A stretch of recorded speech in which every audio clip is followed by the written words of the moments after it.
In this section, we're going to talk about creating assets and reusable properties that you can use to make styling these elements easier and creating them easier as well.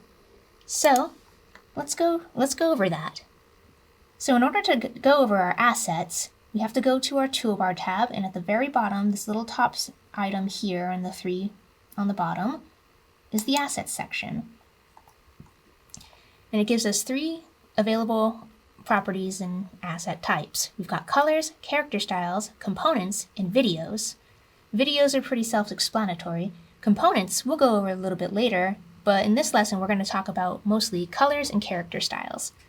For colors, you can take any color on any element or artboard that you're using right now and save those colors and name them whatever you want, just like in our layers. So if you select this red text here for game over, if you go over to the colors section, you can see this little plus button. If you click it, it takes the predominant color of the element you've selected and copies it right over here for use later.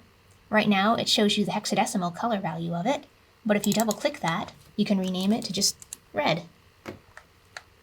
If we select the background, the predominant color on here is black, as opposed to red, which just happens to border it. So if you go over to your color sections again and click plus, we've got a black color. I'm not going to rename that one because you know how it works, but so for that, if you make any other shapes, for example the circle over here, it's white.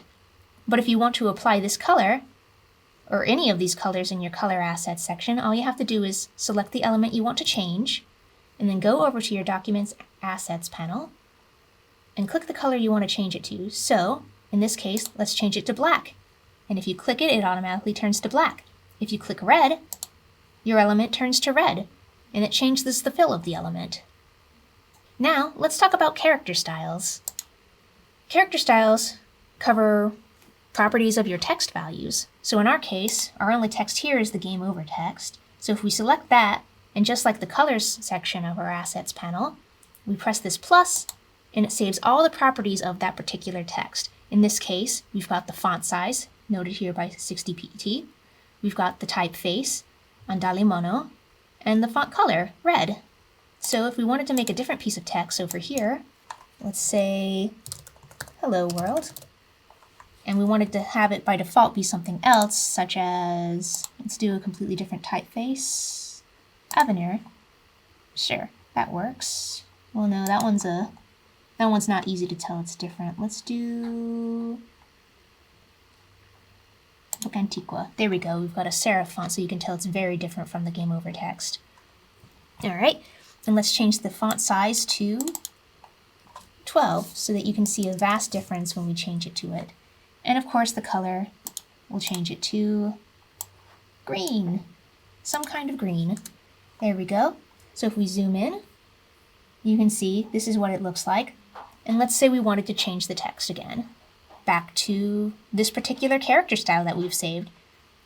Since this element's selected, all we have to do is press the character style, and it changes it back to that. But if we wanted to save this particular character style, all we have to do is have it selected and click the plus button, and it changes it. So let's change our game over text to this Book Antiqua text. And you can see if we zoom in with Command plus or Control plus, it's very green and very small. But let's change it back to the other one because it kind of fit better anyway. And that's character styles. And so now that you knew how to add assets and apply assets to different elements, you can do that to any of your projects that you work on with Adobe XD. So as you continue to work on this project or make others, feel free to explore more and see what else you can do with these.